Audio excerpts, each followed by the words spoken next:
সালাতু ওয়াসসালামু আলা মান লা নাবিয়্যা বা'দা। ইবাদতের জগতের সবচেয়ে দামি ইবাদত সিয়াম, একাধিক দিন বলেছি। তবে আল্লাহকে ডাকার সবচেয়ে বড় মাধ্যম হলো সালাত। অবশ্য সবচেয়ে ক্ষমতাধর পাওয়ারফুল ইবাদত হলো দান। দান যত শক্তিশালী ইবাদত, ইবাদতের জগতে এত শক্তিশালী ইবাদত কোনোটাই নয়। আল্লাহ নবী বলছেন, ইন্না সাদকাতা তুতফিউল খাতিয়াতা কামা ইউতফিউল মাউন নারা। পানি যেমন আগুনকে নিভাতে পারে, দান তেমন পাপকে মেটাতে পারে। এরকম কথা অন্য ইবাদতের জন্য বলেননি। ইন্না সাদকাতা লা তুতফিউ হারাল কবরে, দান কবরের শাস্তিকে বন্ধ করে দিতে পারে। আল্লাহ রাসূল বলছেন, ইন্না সাদকাতা সিররে তুতফিউ গাযাবার রাব্বে, গোপন দান আল্লাহর রাগকে মিটিয়ে দিতে পারে। আল্লাহ রাসূল বলছেন, না সাদকাতা বুরহান, দান হলো দলিল। বহুদিন বলেছি এই বাড়ি আমার, প্রমাণে যে আমার কাছে দলিল আছে, এই জমি আমার, প্রমাণে যে আমার কাছে দলিল আছে। বিচারের মাঠে বলবো আমি জান্নাত পাবো। আল্লাহ যদি আমাকে বলেন কেন, আমি বলবো আমার কাছে দলিল আছে, আমি এমনি এই কথা বলিনি। সেটা হলো দান। অন্য কোনো জিনিস বিচারের মাঠে এত শক্তিশালী হয়ে দাঁড়াবে না। দান যত শক্তিশালী, পাওয়ারফুল, ক্ষমতাধর ইবাদত। যদিও আল্লাহকে সন্তুষ্ট করার সবচেয়ে বড় মাধ্যম হলো আল্লাহর ভয়ে এক ফোঁটা চোখের পানি। আল্লাহর ভয়ে এক ফোঁটা চোখের পানি দিয়ে খুব খুশি করা যায়। তবে শক্তিধর ইবাদত হলো দান। সালাত আল্লাহকে ডাকার সবচেয়ে বড় মাধ্যম। সালাত আদায় করলে খালি ডাকা, খালি ডাকা, খালি ডাকা, এই করে দাও, সেই করে দাও, এই করে দাও, সেই করে দাও, ক্ষমা করে দাও, জান্নাত দাও, খেতে দাও, এই শুধু এই দিয়ে সালাত ভরা। আর সিয়ামে কিছু নেই, খালি না খাওয়া। এটাই হলো ইবাদতের জগতের সবচেয়ে দামি ইবাদত। উমামা বাহিলি রাদিয়াল্লাহু তাআলা আনহু বলছেন, আমি আল্লাহর নবীকে বললাম, মুরনি আলা আমালিনা জামিলতু দাখালতুল জান্নাহ। আল্লাহর নবী আমাকে একটা আমলের কথা বলেন তো আল্লাহর নবী, যেটা করলে আমি জান্নাতে চলে যাব। তখন আল্লাহ রাসূল বলছেন, উমামা আলাইকা বিসসাম ফাইনাহুল্লাহ মিসলাহু। উমামা তুমি সিয়াম পালন করো। ইবাদতের জগতে সিয়ামের দৃষ্টান্ত কোনো ইবাদত নেই। দুনিয়ার কোন ইবাদতকে বলা যাবে না যে এটা হলো সিয়ামের মতো, এটা হলো সিয়াম রোজা। কোন ইবাদত, হজ সিয়ামের মতো এটা বলা যাবে না। দান সিয়ামের মতো এটা বলা যাবে না। সালাত নামাজ সিয়ামের মতো এটা বলা যাবে না। মানে ওর মতো কোনো ইবাদতই নেই, এই কথা আল্লাহর নবী বলেন।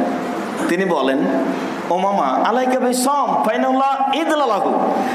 উমামা তুমি সিয়াম পালন করো। ইবাদতের জগতে সিয়ামের সমপর্যায়ের কোনো ইবাদত নেই। কেউ কিয়ামত পর্যন্ত বলতে পারবে না, দেখেন এই ইবাদতটা হলো সিয়ামের সমান। সবটাকে এভাবে দেখাতে হবে। জিকির, আজকার, তাসবিহ, তাহলিল, কেউ বলতে পারবে না দেখেন এই তাসবিহ তাহলিল এই সিয়ামের সমান, এরকম বলতে পারবেন। এইভাবে দেখাতে হবে সিয়াম আছে এখানে আর অন্য ইবাদত আছে এখানে। এটা ভিন্ন ধরনের ইবাদত। দুই একটা, জান্নাতে একটি দরজা, 8টি। তো 8টি দরজা থেকে ফেরেশতাগণ ডাকবেন, আসেন আসেন আসেন, যারা হজ করেছেন এই দরজা দিয়ে আসেন, যারা দান করেছেন এই দরজা দিয়ে। এটা বিশাল মানে আনন্দের ব্যাপার। এই যারা তাসবিহ তাহলিল করেছেন এই দরজা দিয়ে। তা আবু বকর সিদ্দিক বলছেন, আল্লাহর নবী সব দরজা থেকে ডাকা হবে এমন কেউ হবে? বলে, হ্যাঁ তুমি তার মধ্যে, হ্যাঁ তুমি তার মধ্যে। তো সিয়াম পালনকারীর শেষ ব্যক্তি যখন ঢুকে যাবে তখন ওই দরজাটা বন্ধ করা হবে, এগুলো কিন্তু খোলা থাকবে। এগুলোর একটা দিয়ে আরেকটা ঢুকতে পারবে, একজন একটা জায়গাতে আরেকটা ঢুকতে পারবে, আর এগুলো খোলাও থাকবে, বন্ধ হবে না। আর ওইটা এমন একটা পার্সোনাল মর্যাদার দরজা যে শেষ ব্যক্তি ঢুকে গেলে এটা বন্ধ হয়ে যাবে। ওটার মানই ভিন্ন, কোনোটাকে ওটার সমপর্যায়ের করতে পারবেন না। এগুলো সব বন্ধ, এগুলো সব খোলা আছে, ওটা বন্ধ। আমি বলিনি এই কথা বলেছেন মুহাম্মদ সাল্লাল্লাহু আলাইহি সাল্লাম আজ থেকে নিয়ে 1450 বছর পূর্বে। তিনি বলেন, কুল্লু আমাল ইবনে আদম ইজাফুল হাসানাত বিআশরি আমসালি আলা সাবে মিয়াতে জিফ। আদম সন্তানের সব নেকিকে ফেরেশতার মাধ্যমে দিব, আর করলেই তাকে 10 করব, আর বাড়াতে বাড়াতে বাড়াতে 700, আরো বেশি আরো বেশি, যে যাই করব। কে যদি 1 টাকা দান করে, ফেরেশতা শোনো, ওটা 10 লিখো, বাড়াও 700, আরো আরো বাড়াতে থাকো। হজ করেছে, ফেরেশতা শোনো, হজ করেছে, ওটা বাড়াও 700 করো, আরো করো, করো বেশি করে দাও। শোনাও জিকির আজকার করেছে, ওটা বাড়াও, করো, বেশি করতে থাকো, করো, বেশি করে দাও তোমরা। আল্লাহ তাআলা বলছেন ইল্লা সাম, তবে সিয়াম ফাইনালি ওয়ানা আজিজি বিহি, সিয়াম আমার ব্যাপার, প্রতিদান আমি দেব। তখন আর কোনো নেকি থাকলো না, তখন আর কোনো লেখালেখি থাকলো না, এর কোনো নেকি লিখাই হয় না। এক আশ্চর্য ইবাদত। মানুষ কেন যে করতে চায় না, মানুষ যে কেন একটু বুঝে না, খালি খাওয়ার তালে থাকে, এত খালে হয় কেন একটু বুঝেন না। আর রমজান মাস আসলে অত ইফতারি করেন কেন, একটু কম করে করবেন। কেউ কৃপণ বলবে নাকি? আচ্ছা বললে বলুক, সবকিছু হিসাব করতে হবে। মানুষ যে কেন বুঝে না, আপনাকে আমি কি দিয়ে বুঝাই? সিয়াম এক আশ্চর্য ইবাদত, ওর কোনো নেকি এরকম নেই, ওটা কাউকে লিখতেও দিবেন না।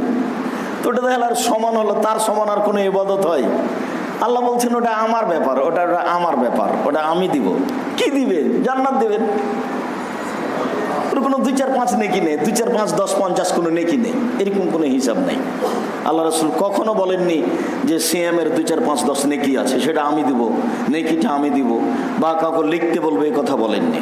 সেটা সিয়াম আমার ব্যাপার, প্রতিদান আমি দিব। সিয়াম আমার ব্যাপার, প্রতিদান আমি দিব। তাহলে কোনো ইবাদতের সাথে একে মিলাতে পারবেন? ইবাদতের জগতে সবচেয়ে দামি ভিন্ন ধরনের ব্যতিক্রম ইবাদত হলো সিয়াম, নফল সিয়াম। রাসূল সাল্লাল্লাহু আলাইহি ওয়াসাল্লাম বলেন, আফজালুস সিয়ামে বাদা রমাজান শাহরুল্লাহিল